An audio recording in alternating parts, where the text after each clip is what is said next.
साथियों नमस्कार, मैं हूं दिनेश सिंह और आप देख रहे हैं @स्किल्ड गुरुजी यूट्यूब चैनल। मित्रों, इस चैनल को आप दिनेश सिंह जी ज्योग्राफी के नाम से भी सर्च कर सकते हैं। दोस्तों, स्वागत करते हैं हम आपका आज की क्लास जिसका नाम है महाद्वीपीय प्रवाह या विस्थापन का सिद्धांत।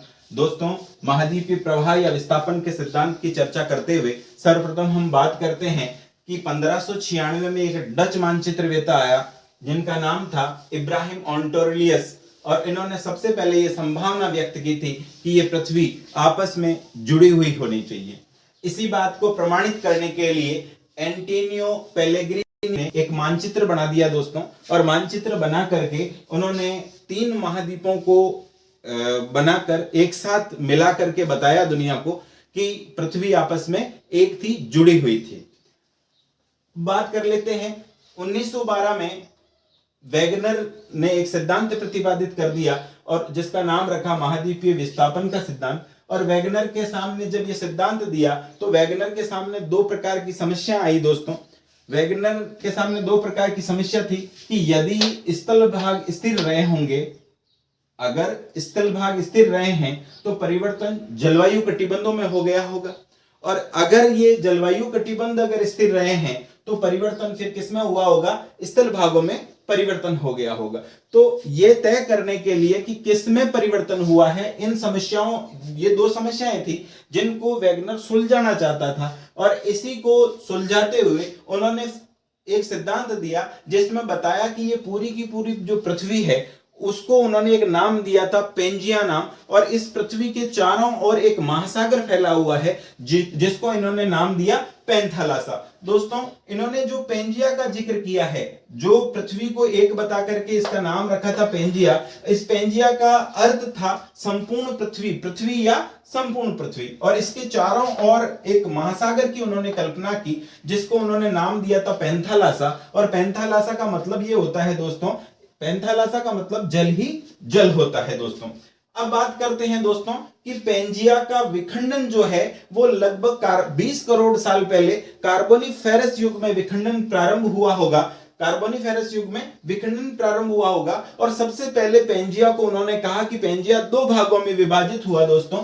एक भाग को उन्होंने कहा अंगारालैंड या लॉरेंसिया नाम दिया गया, और अंगारालैंड या लॉरेंसिया में इन्होंने बताया कि इसमें अमेरिका, यूरोप और एशिया को शामिल किया। उत्तरी भाग जो बना वो अंगारालैंड या लॉरेंसिया के नाम से जाना जाता है, और अंगारालैंड या लॉरेंसिया में इन लोगों ने कहा कि इसमें अमेरिका, यूरोप और एशिया को इन्होंने शामिल किया है। दोस्तों, दूसरा भाग इन्होंने बताया कि दूसरा भाग पेंजिया का जो दूसरा भाग टूटकर बना होगा वो गोंडवाना लैंड रहा होगा, और गोंडवाना लैंड में इन्होंने गिनाए कि इन्होंने दक्षिणी America, Africa, Madagascar, Bharat, Australia और अंटार्कटिका को इसमें शामिल किया गया दोस्तों। अब बात करते हैं दोस्तों कि अगर ये टुकड़ों में टूटे हैं तो ये किस दिशा में, कि अगर ये टूटे हैं तो कौन सी दिशा में आगे बढ़े होंगे। तो दिशा की बात कर लेते हैं दोस्तों। ये 2 दिशाओं में ये प्लेटें चली होगी, एक विषुवत रेखा की ओर और एक पश्चिम की ओर चली होगी दोस्तों। जो पोलर ध्रुवीय फ्लाइंग बल के कारण जो प्लेटें चली है दोस्तों वो पश्चिम की ओर चली होगी, और जो विषुवत रेखा की ओर प्लेटें गई है वो गुरुत्वाकर्षण बल के कारण गई होगी। इन्होंने, वेगनर ने 2 प्रकार के बलों की चर्चा की है। एक बताया है पोलर ध्रुवीय फ्लाइंग बल है जिसके कारण पश्चिम की ओर प्रवाह हो गया, और दूसरे बल की जो चर्चा की है जिसमें उन्होंने बताया कि गुरुत्वाकर्षण बल है, और गुरुत्वाकर्षण बल के कारण विषुवत रेखा की ओर चट्टानें चली होगी दोस्तों।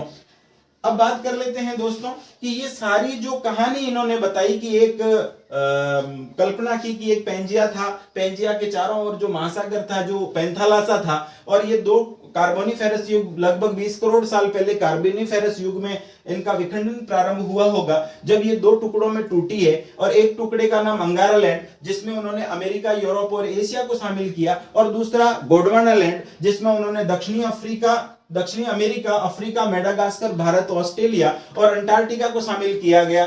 दोस्तों, इसके पीछे क्या प्रमाण हैं? उन्होंने बताया कि नहीं, ऐसा हुआ होगा, और अगर ऐसा हुआ है तो इसका क्या प्रमाण है, क्यों मान लें आपकी बात कि इस प्रकार का एक पेंजिया था, पैंथालासा था। ये सारी की सारी कहानी को मनवाने के लिए उन्होंने अपने प्रमाण प्रस्तुत किए, और उन प्रमाणों में पहली बात कर लेते हैं दोस्तों। उन्होंने बताया कि देखो, प्रमाणों में सबसे पहला प्रमाण उन्होंने बताया कि महाद्वीपों में साम्य देखने को मिलता है। अगर हम बात करें कि महाद्वीपों में साम्य यानी कि जितने भी ये महाद्वीप बने हुए हैं, अगर इनको काट करके आपस में जोड़ा जाए तो ये हूबहू वैसे ही मिल जाते हैं जैसे कि ये पृथ्वी पहले एक रही होगी। इसी बात को प्रमाणिकता दिलाने के लिए ब्लड नामक विद्वान ने 1964 में दोस्तों एक कंप्यूटर प्रोग्राम बनाया और उस कंप्यूटर प्रोग्राम को समानता रखने के लिए धरती के 1000 फीट नीचे से ये प्रोग्राम डिजाइन किया गया और वहां पर भी जब इनको आपस में मिलाया गया तो ये हूबहू जाकर के आपस में एज इट इज मिल गए थे। ऐसा लगता था कि ये दोनों एक दूसरे के लिए बने हुए हैं और ये आपस में जाकर के फिट हो गए। इसीलिए इन्होंने इसको नाम दिया था jigsaw fit. Jigsaw fit theory आती है दोस्तों। जिगसा फिट का मतलब हूबहू मिल जाना दोस्तों।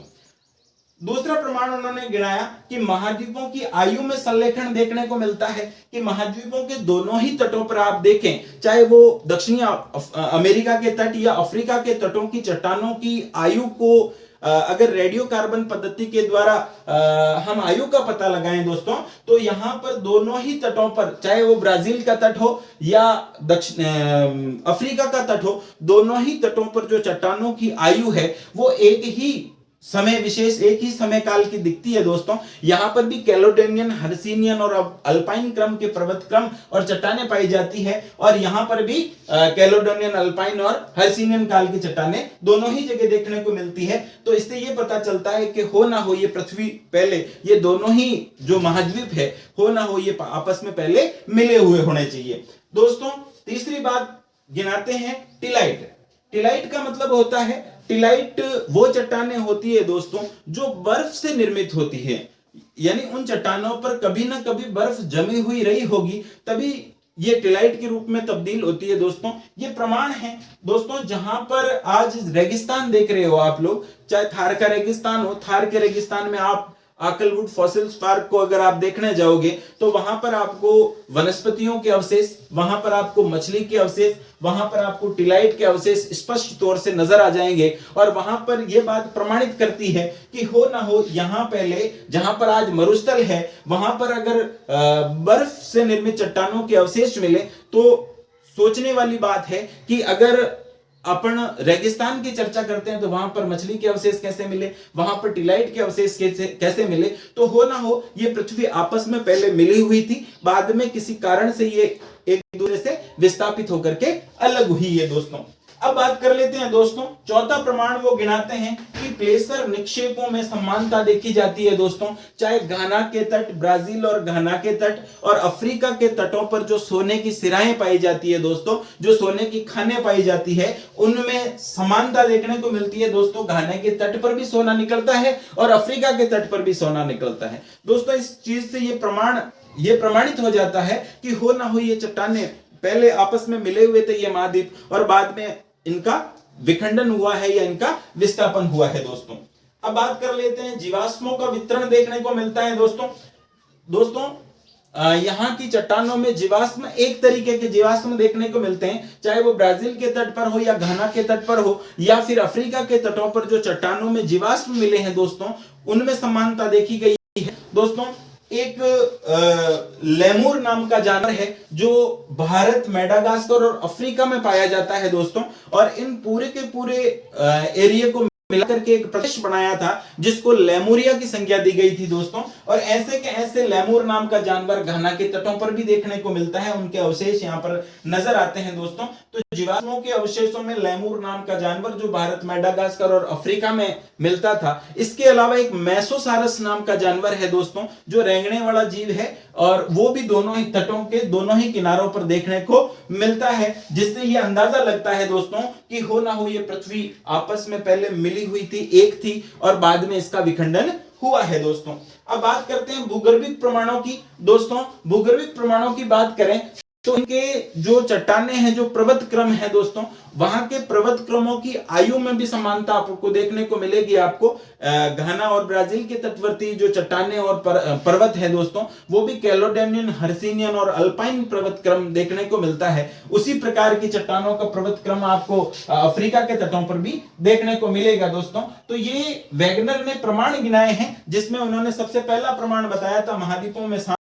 दूसरा प्रमाण उन्होंने बताया महाद्वीपों की आयु का संलेखन, जिसको कि हमने रेडियो कार्बन पद्धति के आधार पर आयु का जब निर्धारण किया गया तो दोनों ही तटों पर आयु का संलेखन अपन को देखने को मिला, आयु में समानता अपन को देखने को मिली दोस्तों। इसके अलावा टिलाइट की बात करते हैं दोस्तों। टिलाइट यानी बर्फ से निर्मित चट्टानें, या जहां पर पहले कहीं न कभी बर्फ रही होगी, तो ऐसी चट्टानों को उन्होंने टिलाइट कहा है दोस्तों। और आज वर्तमान युग में अगर अपन देखें, समय में देखें दोस्तों, तो अपने यहाँ पर राजस्थान में आकलवुड फॉसिल्स पार्क जैसलमेर में जो बना हुआ है दोस्तों, उसमें आप ये चीजें देख सकते हो। यहाँ पर टिलाइट के अवशेष भी देखे गए हैं, मछली के अवशेष भी देखे गए हैं और बड़े पेड़ों के अवशेष भी देखे गए हैं दोस्तों। और रेगिस्तान में इस तरह के पेड़ों के अवशेष अपन को इन चीजों को यहाँ की विशेषताओं से बिल्कुल अलग करते हैं दोस्तों। इसके अलावा प्लेशर निक्षेप की बात की थी दोस्तों, जिसमें उन्होंने सोने की सिराओं की बात की है और उन्होंने कहा कि घाना और ब्राजील के तटों में और अफ्रीका के तटों में सोने की सिराओं में समानता देखी गई है। तो दोनों ही तट हो ना हो आपस में पहले मिले हो दोस्तों। जीवाश्मों का वितरण, जीवाश्मों के वितरण में हम बात करते हैं कि एक जीव पाया जाता है दोस्तों, लेमुर। और लेमुर नाम का जीव भारत, मेडागास्कर और अफ्रीका में मिलता है। और ये अफ्रीका के तटवर्ती भागों में अंध महासागर में से ये ब्राजील की तरफ जाने की कोशिश करता है और ये समुद्र में डूब करके मर जाता है दोस्तों। इससे ये पता चलता है कि ये लेमुर जो है वो उधर इसलिए जा रहा है कि हो ना हो ये पहले इसका घर रहा होगा और इसी अपने घर को तलाश करने के कारण ये इधर की ओर प्रवाहित हो रहे होंगे। इसके अलावा मेसोसारस जो रेंगने वाला जीव है दोस्तों, वो भी यहाँ पर ब्राजील के तट पर और अफ्रीका के तट पर दोनों जगह देखा गया है। तो ये प्रमाण मिलते हैं कि जीवाश्म दोनों जगह एक प्रकार के जीवाश्म इन्होंने बताए। भूगर्भिक प्रमाणों में बताया था आयु, कैलोडेनियन, हर्सिनियन काल की चट्टानें दोनों ही जगह अपन को मिलती है दोस्तों। और वैगनर ने उस समय कहा था कि दक्षिणी ध्रुव लगभग डरबन में रहा होगा, जो अफ्रीका, वर्तमान अफ्रीका में है। अफ्रीका के डरबन में दक्षिणी ध्रुव की कल्पना कर करके इन्होंने ये सिद्धांत दिया, जिसको इन्होंने नाम दिया था महाद्वीपीय विस्थापन का सिद्धांत।